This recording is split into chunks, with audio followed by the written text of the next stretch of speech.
Hello, dear friends. Well, I want to say I am so grateful that I have so many friends who are on the same wavelength frequency as I am. And it is just so, it feels so nourishing to be with friends like that. I spent an evening with some friends last night, and it's just so deeply enriching to be able to speak from the deepest truth of our experience, even though they may differ a little bit. There's a lot of coherence and a lot of nodding. It's like, yeah, yeah, I'm going through that same thing. It's really, really lovely.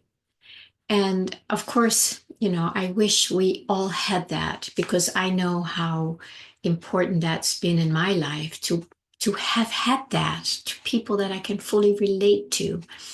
And the reason I'm saying that right now is I know a lot of people, friends from the past, strangers, people who become my clients or who come to my monthly gatherings.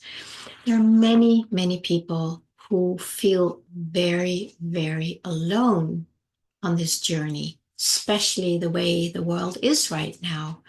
It can be very daunting and very scary, and you might even doubt yourself, even though you have been following your inner truth and your deeper guidance through the last 5 years, which was very challenging. um, but it was also very empowering because it was like it forced us to find our own truth and not let ourselves be pushed to do something that was not right for us. So it's been a challenging time. Now we are in a differently challenging time where it's almost like we are being pushed again. Um, at some point, we will probably be pushed to do something again that we know is not true for ourselves or for anybody. We just have a deeper knowing of that. And when you are alone in that, man, you gotta be strong, you know? You gotta be so strong that you are able to say no, even though you are standing there all on your own. And I bow to you if you have been going through this for these past, whatever, 5 years. I have a friend who did it, and I was just like totally celebrating her. I thought it was so powerful to just stand your own ground with nobody around you to say, I feel like you, I have the same experience like you. But instead, everybody around you is just pushing their their beliefs, their opinions, um, their whatever they have read or listened to in the news and taken on as their truth and trying to push it on others. This is something that's very common in our world, not just the past 5 years. This has always been like that. But because there has been such a strong push, and a lot of people, they would bend. They would say, okay, I comply. I will do as you say because I don't want to give up this, that, or the other. So I will comply.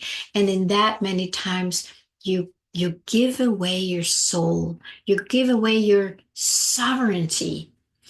If it's true for you that you really want this, that's a different story. I'm not talking to those people.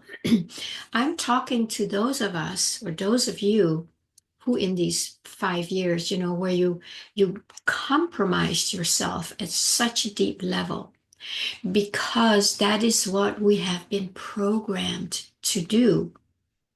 And there is never any shame, in exposing these programs that have consumed us, that have been taking over our lives. There is no judgment in it.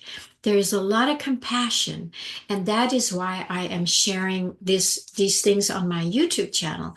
Because if we don't have, like I have, if you don't have these people around you that go like, yep, spot on, girl, or I feel the same. It's like, yeah, I'll support you in that. If you don't have that, it's not so easy.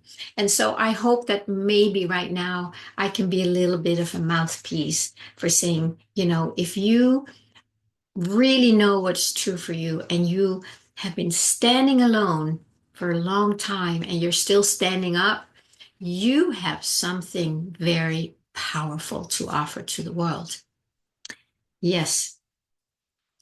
And there might be a story behind it all at some point for you, how you did that. That is kind of the thing we're looking at here. How did you stand your ground if you did? And then there's all the other levels, of course, where you might have had one friend or many, whatever. But even in that, how did you find inside of you what was absolutely your truth and stuck to it in the face of so much opposition? And that's what's going on in the world again. The whole political scene, it's a chaos. It's insanity, as I'm sure you can agree with me on, but there's still these two sides, right? There's still one side trying to push the other to see it their way and vice versa. So there is still that outer push, you have to see it my way. You have to do what I tell you. And that makes me think about my dad, because I had a dad that was all I grew up in, you have to do as I tell you. Shut up, be quiet, do as I say. But why, Dad? Because I say so, right? That stuff is what many of us grew up in. And either we collapsed to that because there was a lot of pressure and a lot of authority, right? Or there was some backbone in you that started growing, and at a certain point you would just maybe give him the finger or give them the finger and say, not for me, and you walk off, right? So there is a power in that. And there is a sovereignty in that we all have access to.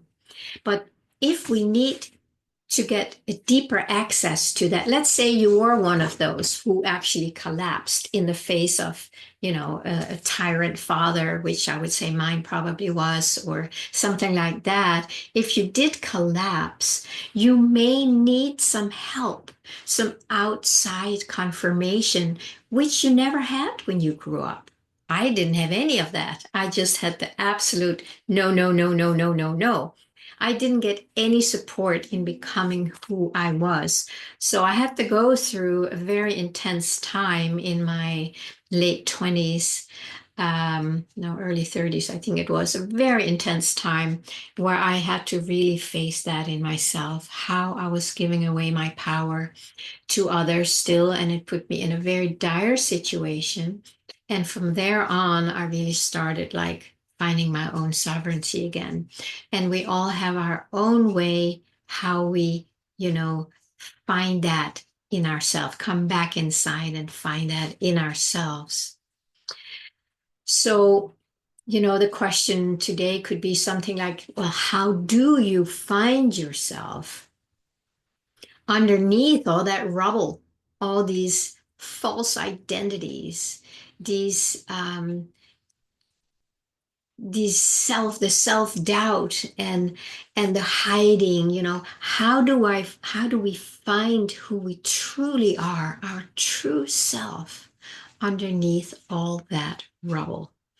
That is the deeper work we all have to go through.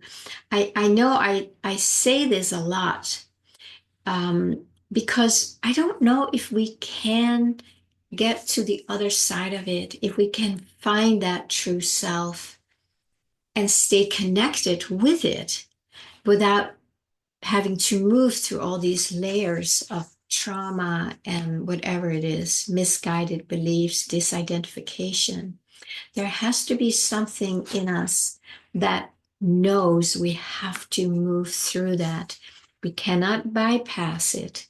We can't keep suppressing it, which most of us have done. I had a ton of suppressed, self-doubt, limiting beliefs about myself. that is something I had to work through and still do, like there are still some pockets that may show up. So it's a really an ongoing sense of purification so that eventually we realize what was always there, right? It's when you peel the onion, what's left, the pearl, it's called the pearl in the onion or something. You have to remove all the layers to get to what was already always here. So we are not trying to change the layers to beautify them, to empower them, to make them successful. There was a time for that where we were working on our separate sense of self to make it more successful, etc. And that's totally fine. There's nothing wrong with any of that. But there's also a place where many of us now are ready to leave that all behind. And then we can really start focusing on our true nature of that soul connection. And the more we focus on that and surrender to that, we surrender the grip that we still have on these outer layers, on the rubble, on the matrix. That is what we need help with, whether it's from deep within or if we still need an outer support. We probably need both at some point.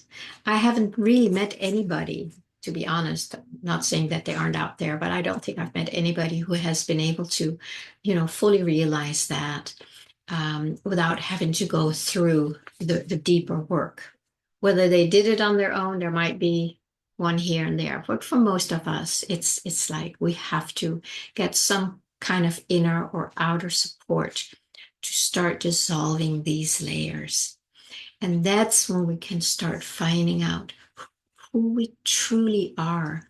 And that is where, it's like this the sovereignty. That's when we start connecting with the sovereignty of who we are and always have been.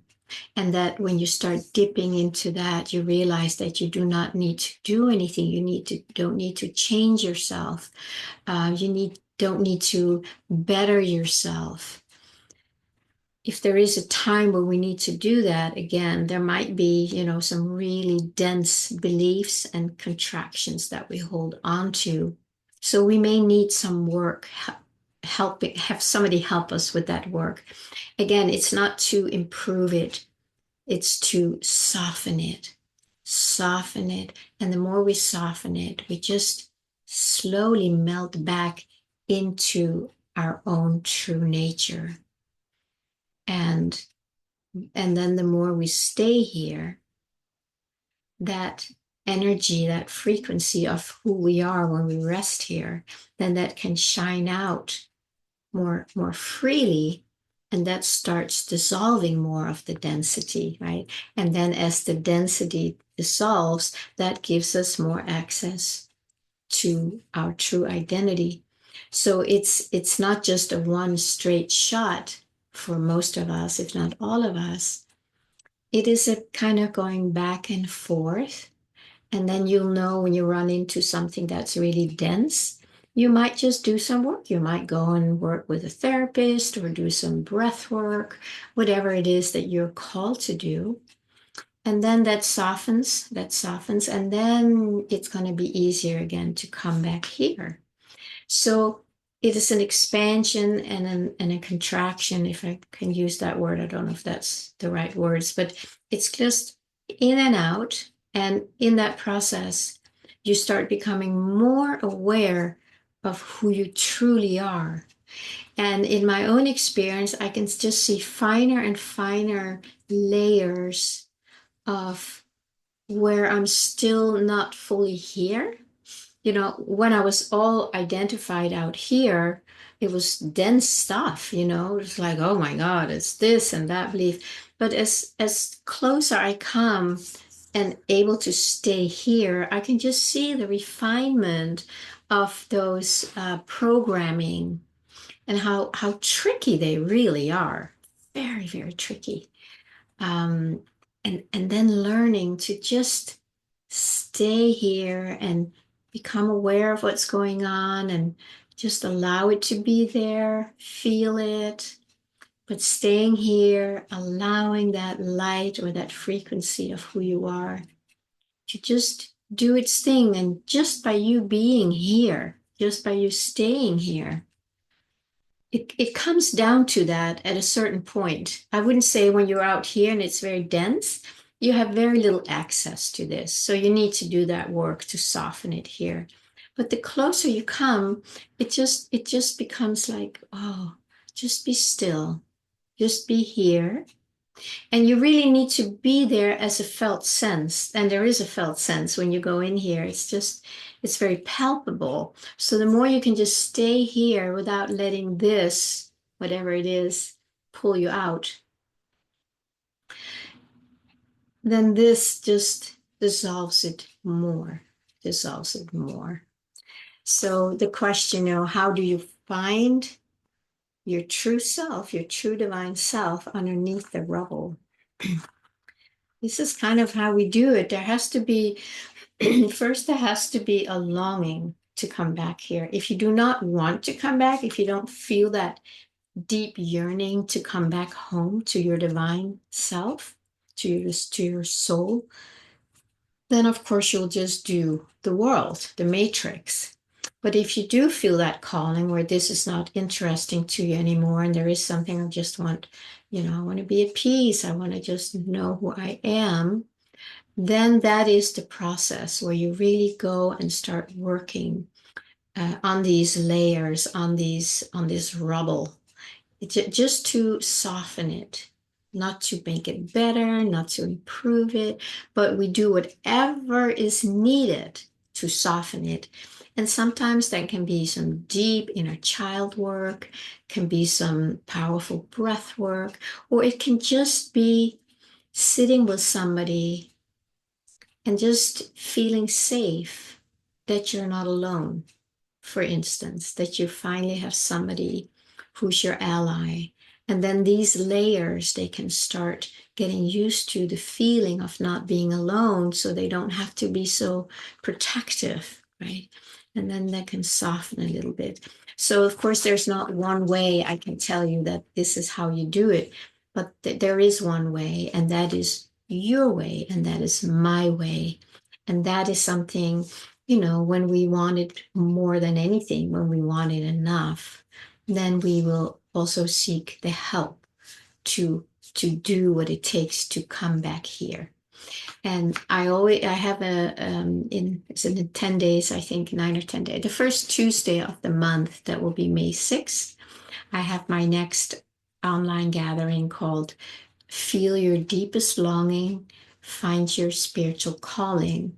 And that has a lot to do with what I'm talking about here, because we have this, when you have this longing, there's something that longs for something bigger, better, beautiful, peaceful, other than the world, then we need to learn to embrace that. And it is nice to do that with a smaller group where you are not alone, where you feel seen, where you can feel heard, and where you can see that you're not alone anymore. There's other people going through the same. So the link will be in the description here, and you're welcome to join. It's done by donation, so you can donate what feels right to you. And of course, I would love to see you there. All right, my friends, have a great day.